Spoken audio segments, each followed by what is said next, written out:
Senhor esteja convosco. Meio de nós. Proclamação do Evangelho de Jesus Cristo segundo São Mateus. Glória a vós, Senhor. Naquele tempo, dirigindo-se Jesus ao chefe dos sacerdotes e aos anciãos do povo, disse-lhes: Escutai esta parábola. Certo proprietário plantou uma vinha, pôs uma cerca em volta, fez nela um lagar para esmagar as uvas e construiu uma torre de guarda. Depois, arrendou aos vinhateiros e viajou para o estrangeiro. Quando chegou o tempo da colheita, o proprietário mandou seus empregados aos vinhateiros para receber seus frutos.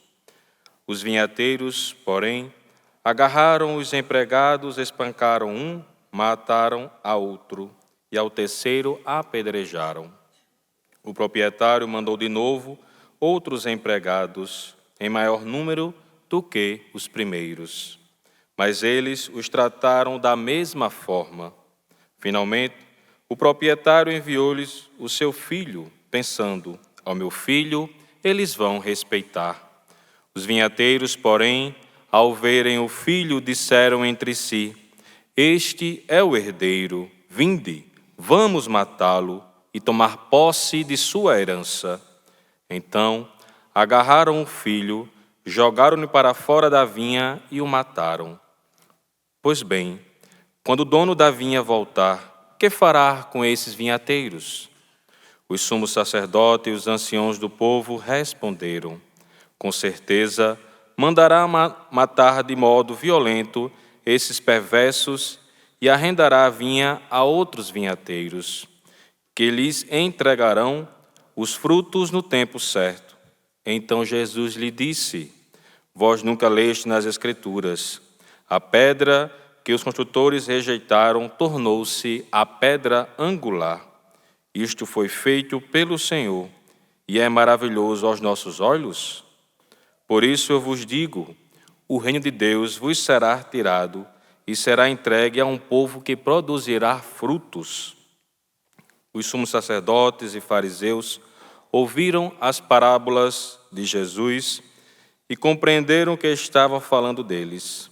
Procuraram prendê-lo, mas ficaram com medo dos anciãos, pois eles consideravam Jesus um profeta. Palavra da salvação. Glória a vós, Senhor.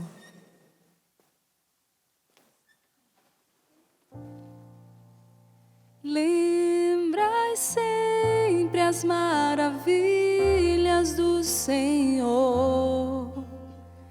Lembrai sempre as maravilhas do Senhor.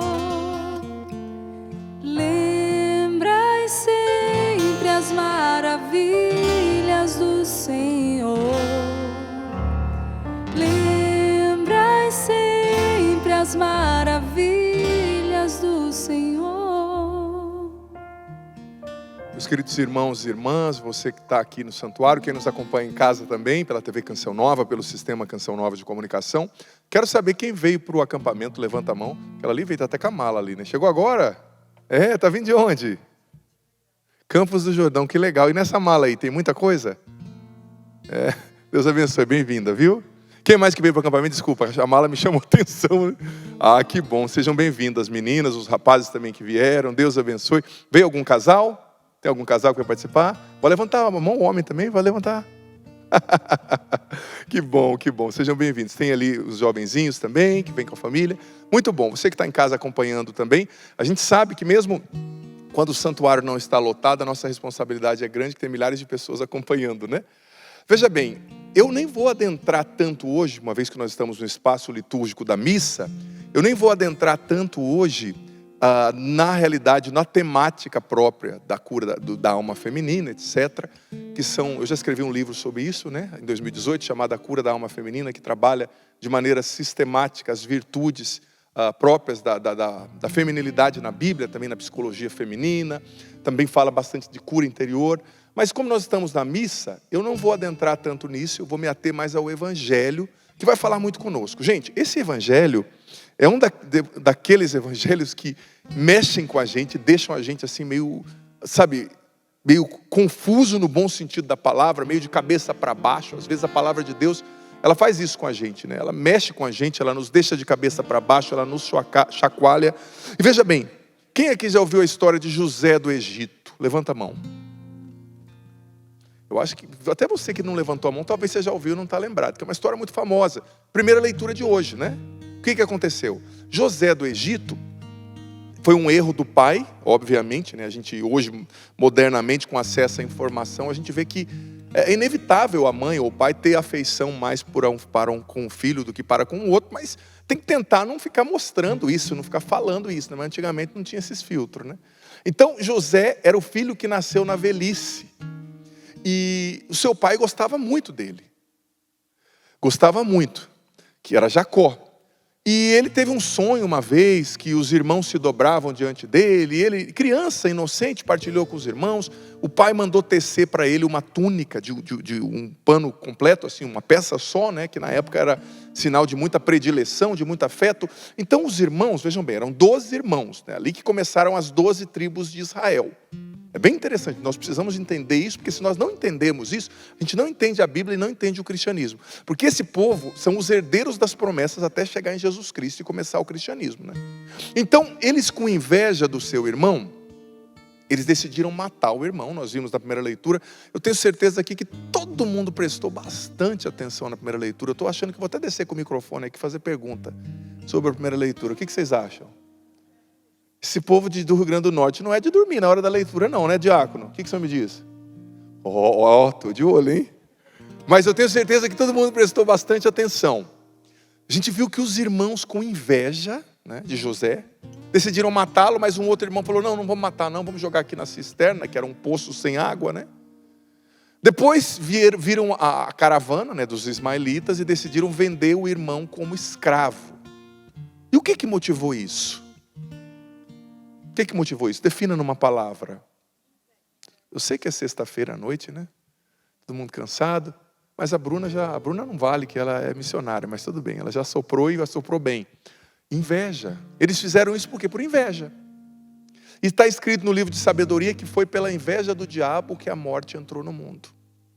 Então veja bem, guarda essa palavra. É um vício capital. São Gregório Magno, lá no século V, quando ele faz o catálogo dos vícios capitais, capital vem do latim captis, quer dizer cabeça, né, que abre porta para outros vícios, outros pecados.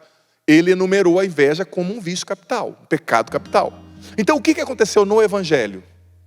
Gente, aqui faltava poucos dias para Jesus ser crucificado, para ele ir para Jerusalém e ser crucificado. Então ele já estava falando com os líderes de Israel. Ele estava falando com os membros do Sinédrio, que era o conselho que tomava as decisões, né? Porque a religião na época, apesar de eles estarem submissos ao Império Romano, obviamente, eles também tinham um caráter civil. Eles tinham uma guarda, eles tinham uma legislação que eles podiam aplicar, deliberar em alguns casos. Então Jesus estava diante dos líderes do povo, que foram aqueles que foram escolhidos por Deus para preparar o povo para a vinda do Messias, que era Jesus. E Jesus estava diante deles dizendo, contando essa parábola, que é triste essa parábola. É muito triste. Nós vamos entender por que ela é triste. E eles falaram, aliás, Jesus contou a parábola para eles. Eles entenderam que era para eles. E eles ficaram com ódio de Jesus, desejo de matar Jesus. Chegaram a matar, a assassinar Jesus. Motivados por quê? Por quê, gente? Um de cada vez. Muita gente falando assim, eu me confundo. Inveja. Diga para quem está do seu lado, inveja, criatura.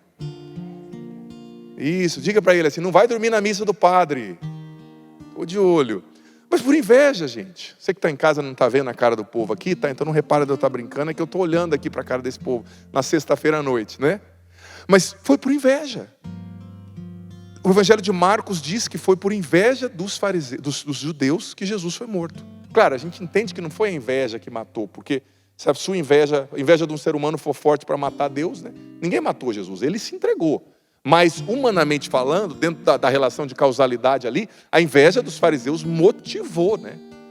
Então veja bem, a inveja é um pecado capital muito destrutivo e que nos leva a agir como o demônio. Ela nos configura ao demônio, diziam os santos padres do período patrístico, né, dos 8 primeiros séculos da igreja. Por quê? Porque a pessoa, quando ela é tomada pela inveja, ela fica cega, ela quer destruir o outro. E muitas vezes a inveja nasce, presta atenção, pelo fato de nós não aceitarmos a eleição de Deus. Olha, foi duro para os irmãos de José. Claro que foi. A gente às vezes só pensa no pobre do José. Eu sei que foi duro para eles também, apesar de eles terem agido muito mal, né? Mas foi duro para eles entender que eles não eram o eleito, o escolhido. E muitas vezes a gente vai lidar com situações nas quais nós vamos perceber que nós não somos os escolhidos. Nós não somos os eleitos. E não tem problema nenhum com isso. Não é que nós não somos os eleitos. Eu vou me explicar. Porque Jesus disse, quando a mãe de Tiago e Zebedeu, evangelho de anteontem, falou: Senhor, por favor, dá o governo de uma cidade para os meus filhos. Ela, inocente, achando que Jesus ia ser o líder político, né? Pouco tempo depois, Jesus morreu crucificado. Aí ela foi entender, né? Mas Jesus disse: olha, esse lugar à minha direita ou à minha esquerda, né? Porque era no governo ali, ele vai ser para aqueles que o Pai preparou de antemão. Não é eu que decido, não é você que vem pedir com politicagem, né? Ou seja, tem coisas para as quais Deus escolheu pessoas específicas e deu a essas pessoas dons específicos. Tem coisas para as quais Deus escolheu você e te deu dons específicos. Não é que existe um eleito melhor, existe vários eleitos para várias missões. E onde que nasce a inveja? Na incapacidade de perceber que Deus deu ao outro dons, mas deu a mim também. Deus deu ao outro missões, mas deu a mim também. Porque, gente, tudo bem, José foi o preferido do pai. Mas todos os irmãos ali, você já ouviu falar das 12 tribos de Israel? Quando o povo saiu do Egito, depois de 400 anos de escravidão e foram para Israel, a terra foi dividida em 11 partes. Porque os levitas, que eram sacerdotes, eles não tinham um pedaço de terra. A propriedade deles era o Senhor, porque eles eram os padres, né? Mas as 11 partes foram nomeadas a partir do nome dos 12 filhos de Jacó. Os 11, né, sem ser os levitas. Então, todos eles seriam importantes. Todos eles teriam reconhecimento, mas cada um à sua medida. Deus escolheu exaltar alguns para alguma coisa e escolheu exaltar outros. Exaltar é um termo bíblico, né? Como está escrito lá no livro do Gênesis, do Êxodo. E é um mistério. Por que Deus escolheu certas coisas? Certas pessoas, né? Quando foram atacar Moisés, lá atrás, no livro do Êxodo também, a irmã dele e a Arão falando mal, né? Deus tomou ali as dores de Moisés, começou a defender Moisés, e naquela época a chapa era quente. A mulher que falou mal dele ficou com lepra. Imagina se Deus mandasse uma lepra toda vez que você fala mal de alguém, hein?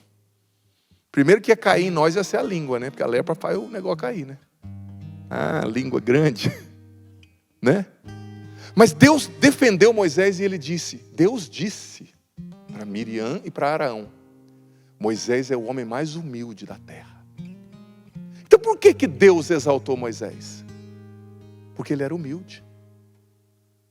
Então quando Deus exalta uma pessoa, é porque essa pessoa tem humildade o bastante para continuar lá em cima, sem pisar nos outros, sem sufocar os outros. Estou falando quando Deus faz, que às vezes tem gente que chega lá em cima por outros meios, né? Então quando Deus escolhe exaltar uma pessoa, é porque no coração dela tem coisas que eu e você não estamos vendo. E eu vou dizer para você, na igreja católica, na Canção Nova, eu me admiro às vezes com alguns irmãos de comunidade que eu preciso dizer. Tem pérolas escondidas. Pessoas que a gente tem esse termo, né? Não tem esse ditado que diz, você não dá nada para a pessoa, né? Você não dá nada. A hora que você vai conviver com a pessoa, é uma riqueza de humildade, pessoa de oração, uma pessoa modesta, uma pessoa com bons conselhos, uma pessoa que quer o bem do outro. Você já encontrou pessoas assim? A gente encontra pessoa ruim, mas também a gente encontra pessoa boa. Na igreja tem pérolas, tem riquezas. Na Canção Nova tem riquezas, né? Às vezes você não dá nada para a pessoa, né? E tem pessoas também que às vezes você espera tanto dela na hora que você começa a conviver. Eu sinto isso quando eu vou na academia. Todo mundo acha que quem tem 2 metros tem que levantar 200 quilos, né? Chega o grandão lá, a hora que eles veem, falam, mas você é grande. Eu falo, eu sou grande, mas eu não sou um orangotango, né? Espera muito do grandão, né? Estou usando o exemplo para dizer, às vezes você espera tanto da pessoa, né? E não é aquilo que você imagina. Por quê? Porque Deus vê o que você não vê. Então quando Deus escolhe um ungido para exaltar, é porque Ele viu que tem humildade naquele coração. E a gente tem que respeitar a escolha de Deus. e se submeter à escolha de Deus. Por quê? Porque senão a gente segue o caminho de Lúcifer. Porque diz a tradição que o demônio, quando soube que ele teria que servir um Deus feito carne, porque ele é um anjo, um espírito perfeito. Deus feito carne, humano, que sofre, que morre na cruz? Não, eu não vou servir não. Ele deixou de ser o anjo de luz, que era Lúcifer, e se tornou o diabo e foi expulso do céu. Então, se você não se submete à escolha de Deus, sabe, você entra na mesma dinâmica. E por que eu comecei falando da inveja? Porque eu preciso dizer, eu escrevi um livro, né, sobre vocês mulheres, e eu digo com muito respeito, tá? Mas eu digo com muito fundamento também, porque quem leu o meu livro, eu coloquei psicologia feminina, eu coloquei pesquisas, eu coloquei relato de mulheres, não é achismo da minha parte, não. Pela constituição afetiva, psíquica da mulher, a mulher tem um pouco mais de sensibilidade emocional. Não estou generalizando, mas isso são fatos. Tem lá no livro pesquisa, você pode ler depois A Cura da Alma Feminina, que fazem com que a mulher seja um pouco mais sensível e tenha uma tendência maior à comparação. Isso é psicologia, gente. Não é achismo, não é patriarcado, como dizem por aí, né? Que tudo não pode falar nada hoje, que é tudo, né? É tendência. Infelizmente, isso é natural. Presta atenção, quando você observa que você vai ver que é natural. E não tem problema, porque é o jeito, né? Só que o que acontece? Não tem problema não, tem problema sim. Deixa eu corrigir o que eu disse. Por quê? Porque a inveja, na maioria das vezes, ela nasce na comparação. A inveja tem a sua força motriz na comparação. A gente se compara. Mas fulano tem mais atenção, fulana tem o cabelo do seu jeito, fulano não sei o quê. Olha, você é único. Você é única filha. Você é único homem também. E Deus tem coisas lindas para você. E enquanto você e eu ficamos só olhando o que o outro tem e o que eu não tenho, Deus não dá o que é nosso. Enquanto a gente fica cobiçando o que é do outro e não abre os olhos para aquilo que Deus quer fazer em nós, Ele não dá o que é nosso. E cada um tem um processo de maturação, cada um tem um tempo. Então às vezes você está cobiçando o que o outro recebeu, mas se você recebesse o que o outro recebeu, aquilo ia te matar. Deus tem coisas para você. A graça de Deus age personificada. Então, primeiro passo, façamos um exame de consciência. Nós estamos na quaresma. Analisemos o nosso coração e arranquemos a inveja com a sua raiz do nosso coração. Porque a inveja, ela gera maldade, ela gera fofoca, ela gera amargura, ela gera tristeza. Santo Tomás de Aquino dizia que o invejoso é sempre triste. Ele tem a sua própria punição, a tristeza. A pessoa está sempre amarga, né? E olhe para o que Deus tem para você. Ele tem coisas lindas para você. E você não é menos que ninguém. Você não é menos no projeto de Deus. Então, primeira coisa que eu queria falar. Agora, voltando para o Evangelho. Gente, São Jerônimo, ele vai fazendo a análise desse Evangelho e ele diz que é interessante, nós estamos em 2026, certo? Tem certeza? Isso é muito bom, sinal que você está bem, apesar do cansaço da sexta-feira. Então, para nós, é difícil entender certas coisas que Jesus dizia, né? Imagina você olhar para você hoje e falar assim, não já se viu. Vamos pensar num ditado bem brasileiro, assim, umas coisas que a gente fala assim, rapaz, imagina o jogo do Corinthians, não sei o quê. Daqui a 300 anos talvez nem exista mais Corinthians. Nem exista mais futebol, como a gente entende. Talvez o futebol seja feito pela inteligência artificial, vai saber, né? Então tem coisas, ditados de hoje, que não vão fazer sentido daqui a 300 anos. Então a gente tem que entender que o que Jesus está falando aqui, hoje para nós não faz tanto sentido, mas para o povo dele fazia totalmente sentido. Por quê? Porque lá em Isaías capítulo 5, versículo do 1 ao 7, existe um texto chamado Cântico da Vinha, que falava justamente isso, que Deus plantou uma vinha, que Ele cuidou da vinha, a vinha não produziu fruto. Então quando Jesus falou isso para os judeus, todos que tinham aquilo no seu imaginário coletivo, né, entenderam o que Jesus estava falando, né? Jesus estava falando da vinha, e você sabe que cada coisa tem o seu lugar nessa vinha. São Jerônimo, lá no comentário sobre Mateus número 3, São Jerônimo dizia o seguinte, que os judeus entenderam perfeitamente. Quem era a vinha? Cri, cri, cri. Fala, criatura. Quem que era a vinha? O Corinthians? Israel, o povo. Depois, quem era o proprietário da vinha? Quem? Pelo menos essa, né? Depois você vai ganhar uma caixa de chocolate, o seminarista vai dar de presente para você. Tá? E o que era a cerca? Que diz a parábola que o dono da vinha cercou a vinha. Sim ou não? O que era a cerca? São Jerônimo diz, e os judeus entendiam isso. A cerca era a Bíblia, era a lei, eram os mandamentos que Deus deu. Por quê? Porque o mandamento não é para te oprimir, ele é uma proteção, ele é uma cerca. Quando Deus escolhe um povo e lhes dá mandamentos, Deus ele está lhes dando proteção. Quando você anda nas sendas, nos caminhos de Deus, você está sendo protegido. A obediência a Deus gera uma proteção espiritual. E a desobediência te deixa descoberto diante da ação do demônio, diante das consequências ruins do pecado. Então, a cerca era a lei. A torre de guarda, porque o Evangelho diz que o proprietário da vinha colocou uma torre de guarda. O que era a torre de guarda? Era o templo. Era o lugar para se rezar, o lugar onde eles iam encontrar Deus. E o que era o lagar, né? O lagar, que é o lugar onde pisava a uva na época. Antigamente não tinha esses moinhos modernos. A uva era pisada para fazer o vinho, né? O lagar, que já era o espaço ali de moer, de pisar na uva, ele era o culto, ele era os frutos espirituais. Então veja bem, o que Deus está dizendo? O que Jesus está dizendo? Que Deus plantou uma vinha, Deus colocou uma cerca na vinha, Deus colocou uma torre na vinha, Deus colocou o lagar na vinha. O que isso quer dizer? Deus já tinha dado tudo que o povo precisava para ser santo.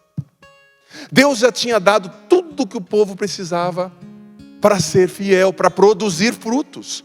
E dizia São João Crisóstomo que nada causa mais a ira de Deus do que o fato da gente não produzir fruto com aquilo que Ele nos dá. Isso gera ira. Olha o que diz o doutor da igreja São João Crisóstomo. Então Deus tinha dado tudo a eles e eles ficaram com desculpa. Não deu, não vamos conseguir, não. Padre, sabe o que é? Domingo, né? Eu trabalho muito, padre. Então eu tenho que descansar, eu tenho que ir para a chácara. Não dá para ir na missa. Não, padre, você sabe como é. A Bíblia diz isso, mas os tempos de hoje mudaram tanto, né? Desculpa. Tudo que você precisa está aí. Tudo. Porque lembra na parábola de Evangelho de ontem, ou de ontem, se eu não me engano, que dizia do rico e de Lázaro, que era o mendigo que morreram, lembra? Sim ou não? O mendigo estava lá no céu e Lázaro disse, Senhor, Abraão, manda Lázaro voltar e falar para o meu pai, para os meus irmãos, mudar de vida para eles não virem para esse lugar de tormento, para o inferno. O que Abraão disse? Não. Eles têm Moisés e os profetas, que os escutem. Ou seja, já tem a igreja, já tem a Bíblia, já tem a missa. Que eles se convertam, porque se eles não se convertem com a missa, com o tempo, pode vir um ressuscitado dos mortos que eles não vão se converter. Ou seja, Deus já deu para mim e para você tudo que a gente precisa. Deus já te deu a Eucaristia. Deus já te deu os sacerdotes. Mas nunca está bom, né? Não, aquele fala demais. Não, aquele não fala. Não, aquele padre é muito fechado. Não, aquele padre anda com muita gente. Não, aquele padre tem amiga. Não, aquele padre tem amigo. Não, aquele padre brinca demais. Não, aquele padre é muito sério. Nunca está bom, né? Tem gente que é assim. Ele fica procurando um defeito no padre para dar uma desculpa e não ir na missa, porque no fundo é preguiçoso, cachorro sem vergonha, fica bebendo cachaça. Pode rir mesmo. Quer uma desculpa para ficar bebendo cachaça igual um leitão deitado no sofá no domingo sem ir para a missa, né? Aí nenhum padre tá bom. Nenhum padre. Não, aquele lá é muito intelectual. Aquele lá brinca muito. Aquele lá tem a voz muito fina. Aquele lá fala muito grosso. Meu amigo. Deus já te deu padre de tudo quanto é tamanho. Padre careca, padre gordo, padre magro, padre alto. Mas nunca tá bom. Tudo tá, muito ruim. Onde já se viu. E fica curiando, como diz lá no sul, cada detalhe da vida do padre. Você viu? O padre comeu carne de porco. Você viu? O padre andou de bicicleta. Esses dias perguntaram, né, o padre, né? O padre de férias. Já contei essa piada umas 5 vezes, mas tem um monte de gente que não sabe, então é bom que sexta-noite essas coisas salvam, né? O padre foi de férias na praia e perguntaram para o padre, a fiel da paróquia foi lá, mas o senhor está aqui? Padre tira férias? Tira. Aí ela olhou para ele e falou, o diabo nunca tira férias. Ele falou, eu sei, ele mandou você aqui para me encher nas minhas. Encher a paciência nas minhas. Essa é antiga, né? Mas tudo bom, só para te animar aí. Nunca está bom, padre. Nunca está bom. A igreja? Não. Aquela igreja é muito quente. Não, aquela é muito fria. Tem ar, eu não gosto. Ah, não, aquele horário de missa não está bom. Ah, não gostei da música. Ah, a Bruna canta muito bem, mas aquela nota que ele deu aquela hora não caiu bem. Ah, não, está sempre uma desculpa. A igreja é muito longe. Gente, você veio de onde? Diga o nome da sua cidade. Ah, no Afeganistão, né? Afeganistão, lá é proibido igreja. Você está no Brasil, você está tropeçando em padre. Paróquia, capela. Se você estivesse no Afeganistão, eu ia entender. Pô, um país muçulmano, é proibido usar cruz, é proibido ter missa. Se você estivesse na China, se você estivesse lá no Irã, eu ia entender. Pô, o cara não está indo na missa, mas tadinho, né? Você está tropeçando em missa. No dia que você morrer, Deus vai falar, eu te dei tudo o que você precisava. Cadê os frutos? Deus te deu os sacramentos, Deus te deu a confissão, Deus te deu a Eucaristia. Ah, e o padre da minha paróquia não tem tempo para me atender em confissão. Deus é uma prioridade para você? Liga para outra paróquia ou fica na cabeça do padre, eu quero confessar. Ele vai te atender. É que é assim, ó, eu quero confissão delivery. Eu ligo lá, eu mando mensagem no iFood, vem o padre na moto para me atender aqui em casa. E diz, eu te absolvo e vai embora. Não funciona assim. O padre, ele vai te ajudar, mas ele não está ao seu serviço 24 horas, né? Ele tem mais coisa para fazer. Às vezes, com todo carinho, às vezes a gente está aqui na Canção Nova e chega a pessoa e fala, padre, eu vim de longe para te ver. Eu sei, filho, mas hoje é segunda-feira e eu tenho 5 reuniões e 3 gravações. Eu não vou parar o meu dia, porque senão vão cortar minha cabeça, o meu responsável, porque eu sou responsável de algumas coisas, mas eu também sou subordinado de outras. Eu não posso dizer para o responsável do setor lá onde eu trabalho, olha, eu não vou aparecer hoje, porque hoje eu vou ficar aqui esperando acolher quem vai chegar. Talvez chegue alguém e eu vou ficar aqui, com a mão já parada. Na hora que ele chegar, eu já dou uma bênção e absolvição dos pecados. Lá na portaria, não precisa nem dizer o pecado. Não, eu tenho mais o que fazer. Desculpa, eu quero te acolher bem, mas eu também trabalho. Porque na Canção Nova a gente trabalha muito. Né? Vai atrás, eu quero confessar. Vai atrás na paróquia, liga de novo. Gente, nós temos padre no Brasil, à torta e à direita. Nós temos igreja, nós temos sacrários. Quantas igrejas que o sacrário, ninguém vai visitar o Santíssimo. Fica lá sozinho. Me perdoe. Nós temos a Canção Nova. Todo final de semana tem encontro. Olha, eu disse aqui outras vezes, eu estou lendo e explicando o catecismo da Igreja Católica no meu canal no YouTube, todo dia. Um padre por 15 minutos. Todo dia. Tem outros padres explicando a Bíblia. Você não aprende se você não quer. Você não produz frutos se você não quer. Deus já te deu tudo. Deus te deu a igreja, Deus te deu o sacramento. E sabe mais o que Deus te deu para ser santo? Sabe o que mais Ele te deu? Sabe? Não falei ainda, né? Você vai saber agora. Deus te deu problemas. O problema, a dificuldade, é a oficina onde Deus te forja para ser santo. A cruz. Deus, Ele vai investindo em você. Você comunga. Deus vai investindo em você. Você vem aqui no acampamento, até com a mala. Deus vai investindo em você. Chega lá, o padre te confessa. Deus vai investindo em você. E de repente Ele quer colher o fruto, né? Aí Ele envia o problema. Primeiro problema que você tem, você chuta o balde, xinga todo mundo, vira uma confusão. Aí Deus fala, meu Deus não, meu eu, né? Eu queria um frutinho. Eu joguei tanto adubo nesse infeliz. Joguei água, eu queria um frutinho de paciência. Eu queria um frutinho de castidade. Mas primeira dificuldade, o cara já dá aquela ali. A mulher já olha para ele e fala, para de olhar para aquela mulher, olha para mim que você é casado, cachorro. Né? Eu queria um fruto de perseverança quando falaram mal de você. Ai, falaram mal de mim na igreja. Não vou mais à igreja, não vou mais comungar. O que Deus tem a ver com isso? Fica bravo com a pessoa, não com Deus. Quando você diz que não vai mais à igreja, você está dizendo para Jesus, eu estou te rejeitando, eu não quero você. Pô, mas Deus não tem nada a ver com isso. Às vezes Deus permite aquele problema no seu trabalho, é para você mostrar que você é cristão. Não para você ficar emburrado falando mal dele para todo mundo, dela para todo mundo. Deus permite esse problema no seu casamento para você mostrar sua paciência, para você dar testemunho. Gente, a cruz é a oficina dos santos. Às vezes você fala assim, padre, eu casei com essa pessoa, mas ela não é o que eu queria. Ela não é o que você queria, ela é o que você precisa. Ela não é o que você queria, ela é o que você precisava para ser santo. Porque você não está casando com um vassalo para te servir, fazer toda a sua vontade e dizer amém em tudo. Você não está casando com uma vassala. Meu irmão, desculpa te dar esse recado, mas você não casou com a tua mãe, não. Aí ela não cozinha como a minha mãe, ela não me dá atenção como a minha mãe. Sabe por quê? Porque ela não é a sua mãe. Não sei se te falaram. Não se costuma casar com as mães, né? Apesar da gente amar muito. O tipo de amor é diferente. Então, não é o que você quer, sua esposa, é o que você precisa. O seu esposo, já tem mulher cutucando o marido. Tá vendo? Eu vi daqui de cima, hein? Tá vendo bem? É o que você precisa.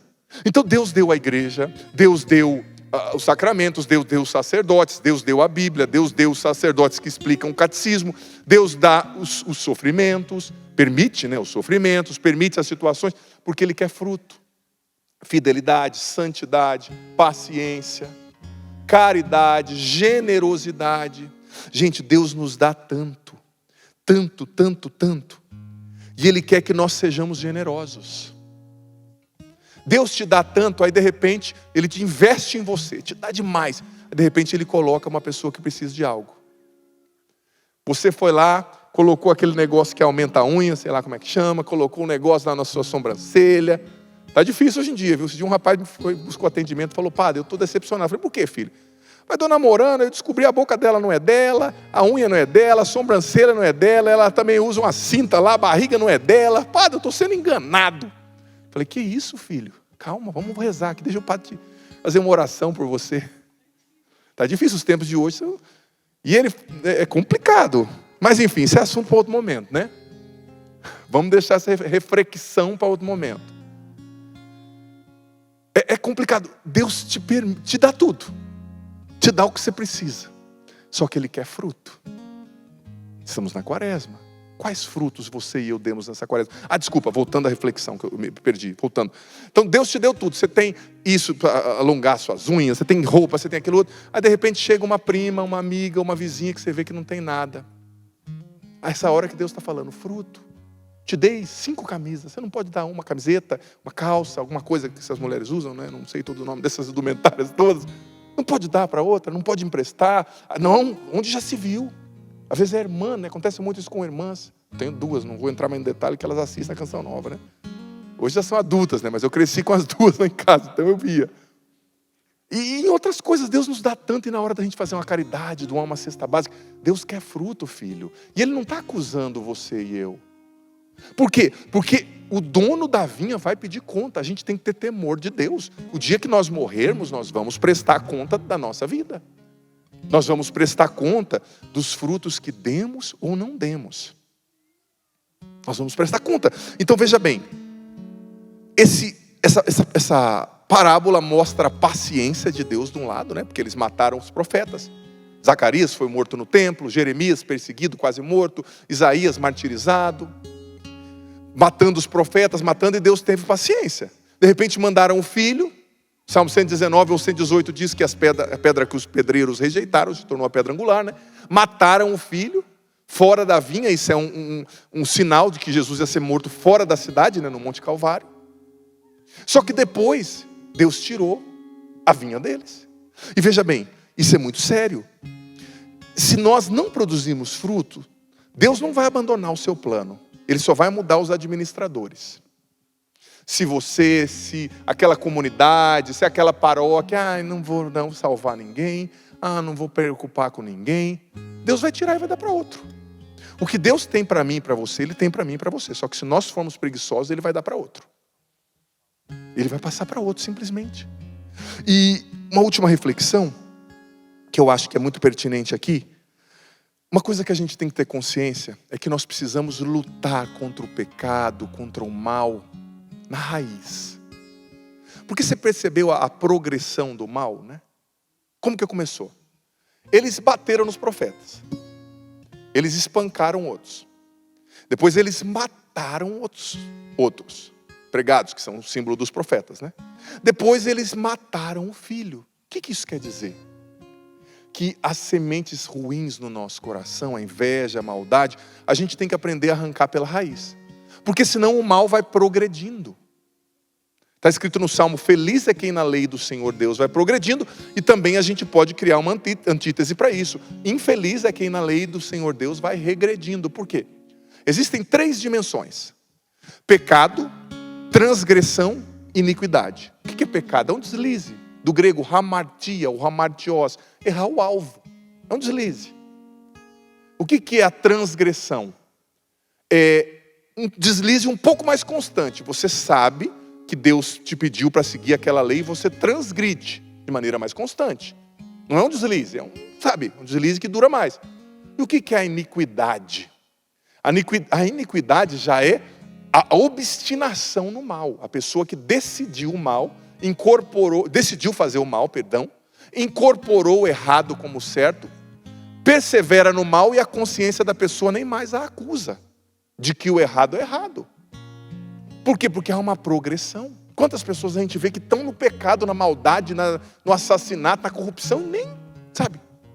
Então a gente tem que olhar para o nosso coração, pedir ao Espírito Santo que venha arrancar essas raízes ruins e acreditar que Deus te deu muita coisa, me deu muita coisa, porque Ele, em primeiro lugar, quer nos salvar, nos quer felizes, quer que a gente produza fruto, mas também é porque Ele tem um projeto lindo para você.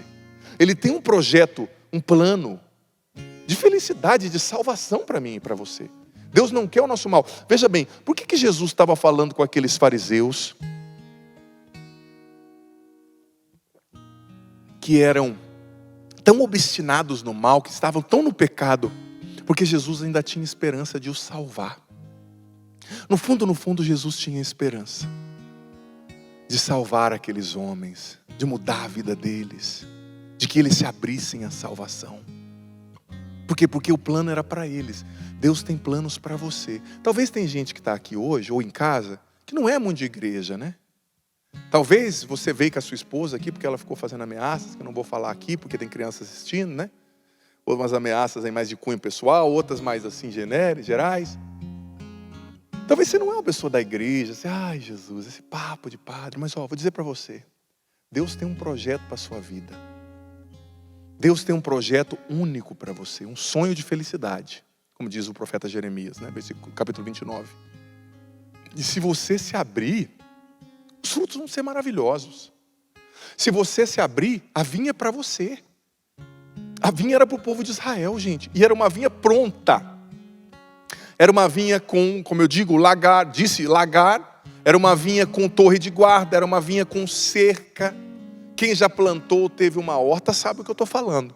Você imagina a diferença de você chegar numa horta.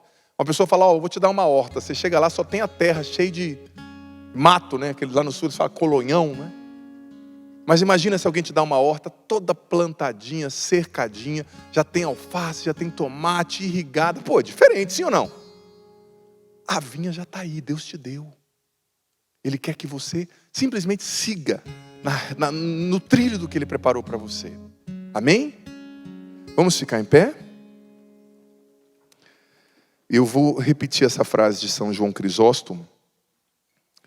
Nada irrita tanto Deus quanto receber a sua vinha e não produzir fruto. Nada irrita tanto a Deus quanto receber a sua vinha e não produzir frutos. Deus quer que nós produzimos frutos. Ele sabe tocar em dó sustenido? As lutas de hoje, ele sabe tocar ou não? Não? Então tá bom. Não tem problema, aqui é ao vivo. Levante seus braços comigo. Levante seus braços e diga, Senhor, eu quero produzir frutos. Eu quero fazer a tua vontade. Eu quero fazer uso da vinha, de todos os recursos que o Senhor me dá. Eu quero te agradar e corresponder à tua vontade para mim. Por isso eu renuncio, em nome de Jesus, a todo pecado, a toda cegueira espiritual, a todo desânimo, a toda preguiça, a toda inveja, a toda maledicência, a toda desculpa que eu dou para não obedecer a Deus, para não produzir frutos. Eu renuncio em nome de Jesus. todos os pecados que eu já cometi, todas as vezes que eu busquei alegria, satisfação, fora da vontade de Deus, no pecado, eu renuncio a toda iniquidade, a toda transgressão, a todo deslize moral, a toda mentalidade formada no pecado, que se levanta contra Deus, contra o Evangelho. Eu renuncio à impureza, eu renuncio a toda e qualquer espécie de mal e de pecado. Eu renuncio a tudo que me afasta do sonho perfeito de Deus para a minha vida, em nome de Jesus, porque eu quero ser o que Deus sonhou para mim. Eu quero fazer a vontade de Deus.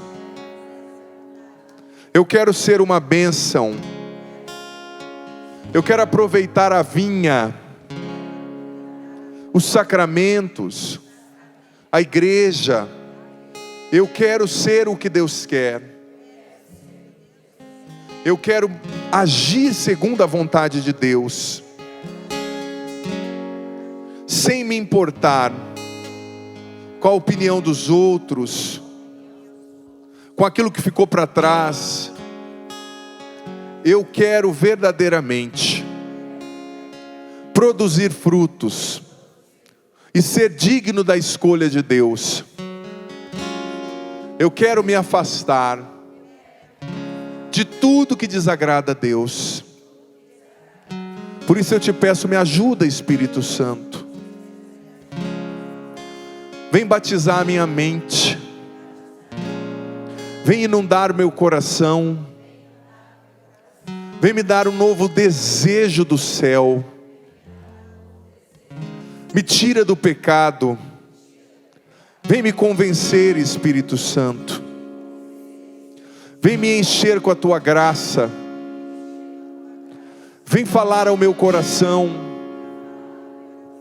Vem colocar tudo em ordem dentro de mim. Eu preciso de ti, Espírito Santo. Eu preciso ser formado, ser ensinado. Dai-me as virtudes que eu preciso ter nesse tempo. Eu peço também a intercessão da Santíssima Virgem Maria. Eu me consagro a ti, Mãe,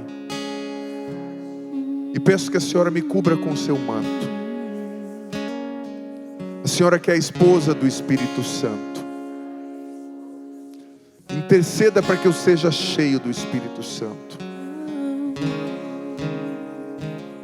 Amém. Podemos cantar?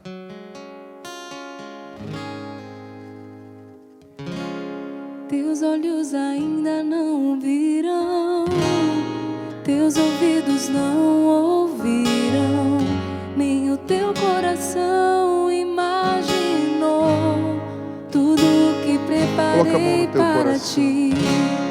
Bem sei que as lutas são grandes, o cansaço pesa sobre ti, mas não temas, eu tenho o melhor.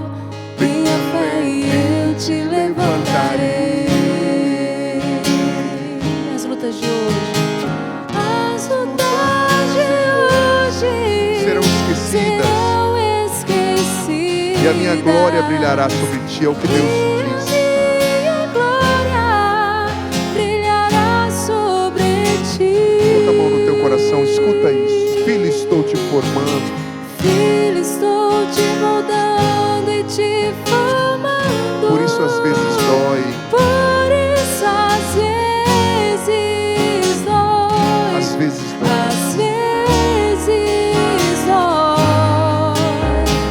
Confiar em mim, eu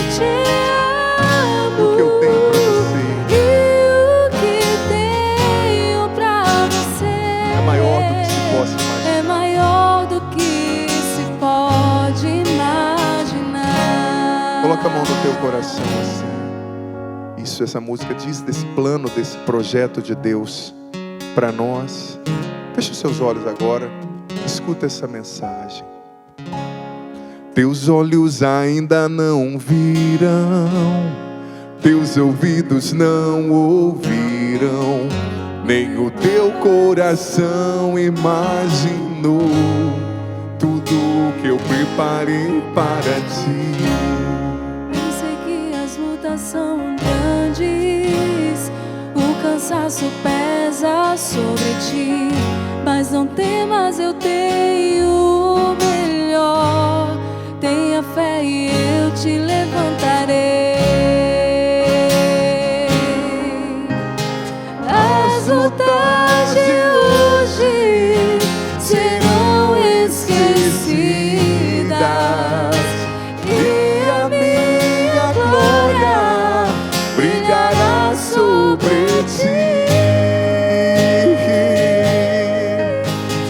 Filho, estou te moldando e te formando, por isso às vezes dói, às vezes dói.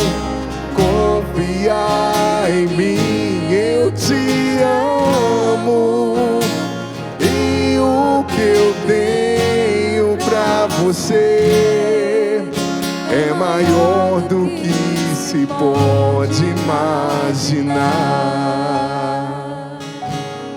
Glória ao Pai, ao Filho e ao Espírito Santo.